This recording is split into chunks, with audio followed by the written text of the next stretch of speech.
Hey everybody, Reggie Holder here, back with you again, bringing you a man up moment for this week. I know a lot has been going on here in Nashville, lots going on again around the country, as we said last week, even around the world. Corona seems to be spreading. We're not sure what a lot of the calls, not sure how to test. There's a lot of uncertainty around Corona. There's a lot of uncertainty even with the authorities who want to speak on it. Yes, from the president on down, there seems to be a lot of confusion and uncertainty. And we here in Nashville are digging out and recovering and covering up and cutting down trees and moving trash and all that. We are so thankful to God for how He was merciful and graceful to us, even in the midst of the storm. Some people I know yet don't see it that way. Some people I know are still in the midst of their this trial. But again, we primarily suffered the loss of brick and mortar, the loss of stuff, a disruption in our routines, but not a disruption in life. Not that I am in any way trying to diminish the loss of life of those 20-something souls who did come to their time and meet their time, which is something we all will do and must do regardless to the circumstance and what that circumstance may be, whether it is a natural disaster such as this tornado or you simply don't wake up. But we one day will meet our maker. But today what I want to talk about, because again, looking at things in the news, being involved somewhat with the high schools through Fellowship of Christian Athletes, I am still a little disturbed with our young people, young men and young women. And but it's not them who I truly want to address. Who I truly want to address are those of us. We fathers, grandfathers, uncles, friends, neighbors down the street. And I want to address it from looking at David a little bit and looking at his life. But again, when we came up, and I know it's not talking about the good old days, this is simply talking about principles of honor and principles of service. I've titled this today, Give Them Something to Serve, or Someone to Serve. We know so much about David, but we are lost really in the essence of his story and who he was and his upbringing. David, yes, killed Goliath, but before David even got to Goliath, he was already anointed king. Before David got to the point of being anointed king, he was already serving his father, a father who in all thinking, didn't respect him as a son. And I'm using the word respect because the young people say that so much today. You have to respect me.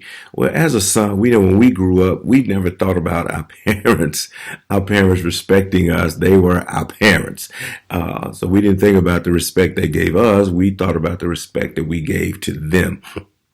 But Jesse, David's father, disregarded him because when the prophet came to anoint the next king, he left David in the field and just said, oh yeah, I have this other son, when they called David in. But he left him in the field. But David nevertheless was serving. Before David was actually even called to the battle or sent to the battle or sent somewhere to take his brothers some food, because that's what he was really doing. He was not going to the battle. He was not going to fight. He was actually, again, on a task for his father, taking his brothers some food and checking on them to see how they were faring in the battle.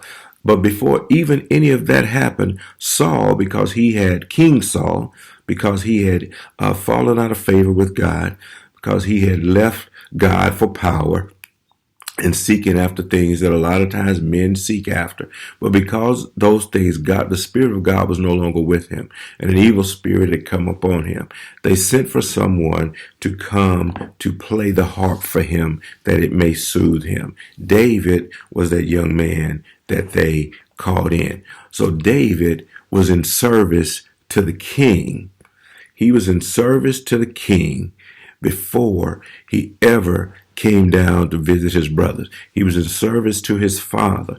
See, what I'm finding with these young people is that because men are out of place, because fathers don't demand anything, because parents don't demand respect, or parents don't set forth service or chores as there used to be, or your things that you're responsible for, because those things are not being done as a whole. And yes, I'll say the way they've not been done the way they used to be, and everything doesn't stay the same, but there are some principles, there are some foundations that should never change. And because these things were not in place for these young people, there are young people who know nothing about responsibility.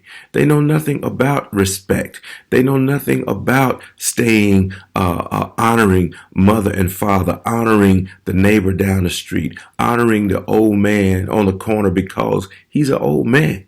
No other reason, just simply because he is who he is, because he's lived his 60, 70, 80 years. Therefore, we're going to watch out for him, and we're not going to allow anybody to take advantage of him. Those are the values that we were brought up with. Those are the values, Christian values, biblical values, that have been there from the beginning of time. Those are the values that David had. Those are the things that Jesse had put in him, and David had learned, even though his father had him as the least of all of his sons. But David went down to serve Saul. He played the harp for Saul to drive away the evil spirit. And then David was there, basically going back and forth now. So here's a young man basically with two jobs.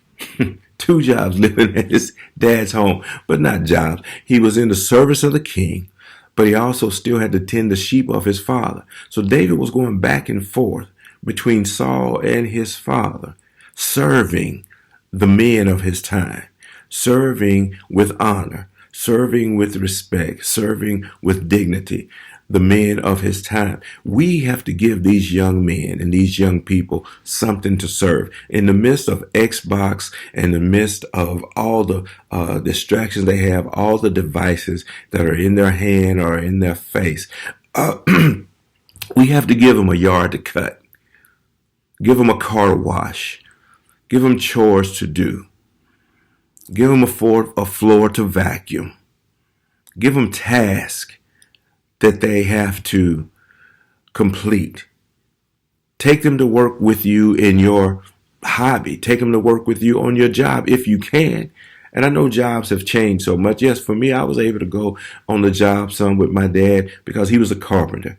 And carpenters always have that second job on the side. Most of our dads had that second thing that they did. If it was cleaning up buildings in the evenings or on the weekends, they had that other thing that they did that was different from their job, their 9 to 5, their regular job through the week. So when you have that, or if you have that, take them there, or take them to your office on the weekend so they can see what you do.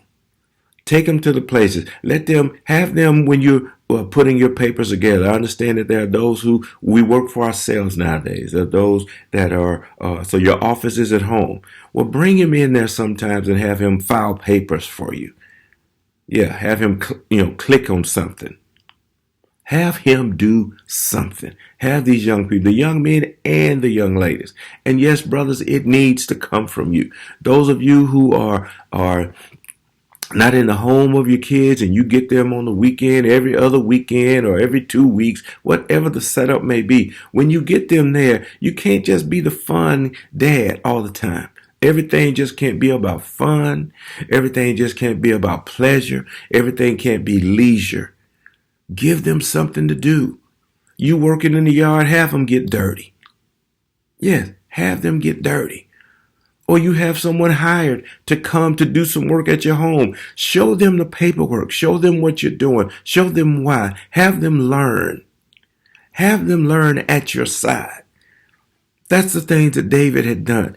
David was a young man who was in service to the king. Then he was in service to his father. David was a young man. For the better word of all of, David was a young man who learned honor.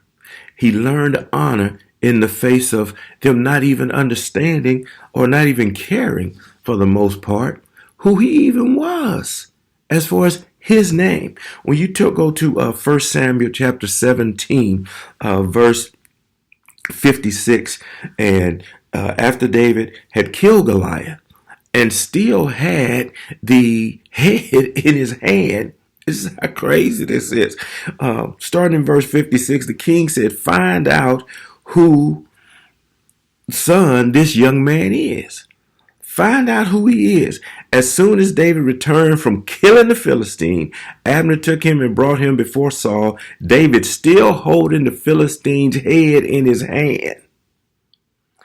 Still holding it, because he had done something, because he had relationship with God, because he had learned things out there feeding the sheep. He had learned things being in the household of Jesse, who, again, though Jesse may not have been the greatest dad there was, and we see things where Jesse was slack when it went toward David, that he put David out, where he revered the other sons higher than David, but he was teaching godly principles in his home, because he was from Bethlehem, the place of peace.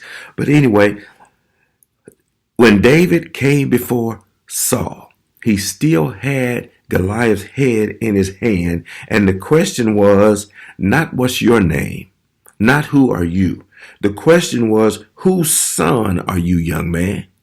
Whose son are you? Brothers, have your sons, your grandsons, my grandsons.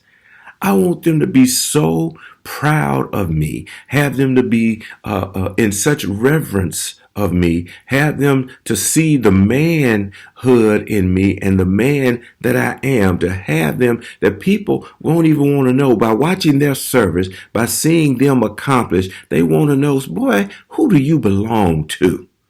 See, that's what the word was, the question in our day. Whose boy is this? Who do you belong to? And I want them to be proud to say, Reginald Holt is my grandfather. And I have to say grandfather because I have all daughters. But my daughters are proud to say who their father is. And I want them grandsons to be proud to say who their grandfather is. Have your sons proud to say, I am the son of this man. David said proudly, I am the son of your servant Jesse the Bethlehemite. He honored his father. He didn't say my name is David. He didn't say I've been anointed to be king. He didn't say, I'm here to take your place. And there's been plenty of sermons about Saul being already replaced and speaking to his replacement and not knowing it.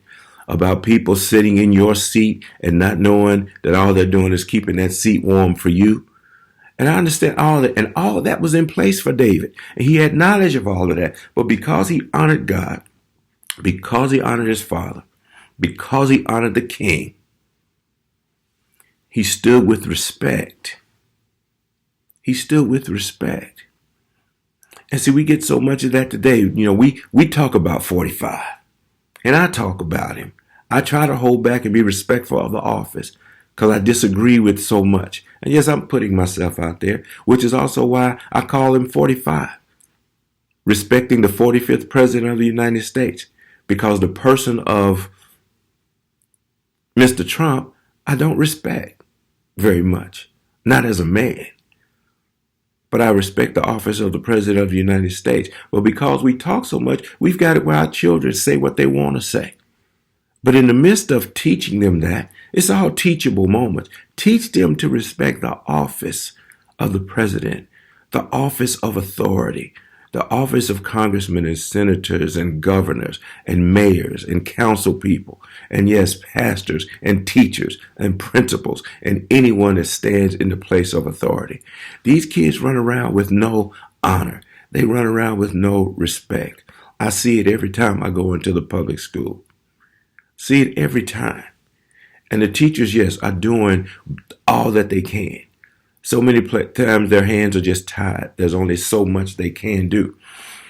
But let's get back, men. Let's get back to manning up, teaching our young men, our young women to respect authority, to walk in the service that we give them. Yes, washing dishes. Yes, mopping floors. Yes, all those things. You're teaching. You're teaching. You're teaching. Begin to teach again. Begin to teach again. Teach them to be in service. So then they'll know how to serve when they do actually get a job or start a business on their own. But they'll know what type of service to give. That people will come to their business because they get the best service they've ever gotten in whatever that business is. People get treated the best they've ever been treated. And those values have been instilled to them by we, the men in their lives. We, the fathers in their lives. We, the ones who are going to not let them slide and not let them get by and not let them have a lollipop life. But yes, they would talk about the bumps and the bruises and the scratches that they have from the work that they had to do. We all grew up with that thing of proving to our dads, proving to our uncles that we were men, that we were growing up. You know, the day that you changed a tire, the day that you changed the brakes, the day that you were working with your dad and he left you to finish the job, the day that you handled it. And your dad probably didn't say, I love you. He didn't say, I'm proud of you. He didn't even pat you on the back. He just said, oh, you finished it? Cool, let's go. Because that was the times. But you knew you had crossed into a different phase of your life. These young men don't have that because so many are absent from the home. So you give it to them. You give it to them. You give them what they need to see. You give them the respect that they need to see, the service that they need to see, the honor that they need to see. You give it to them. Be that example. Show them, teach them, train them. Again, it's your boy Reggie Holder.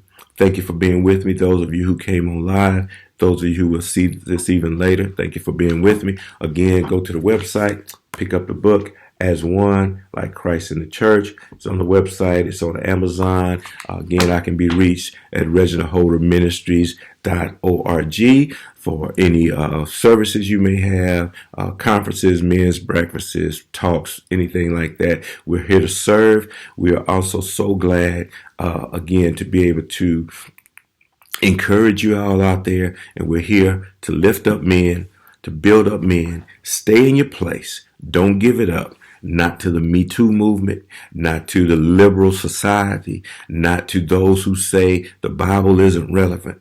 Don't give up anything. Stand your ground. Be the man of God. Man up in Jesus' name.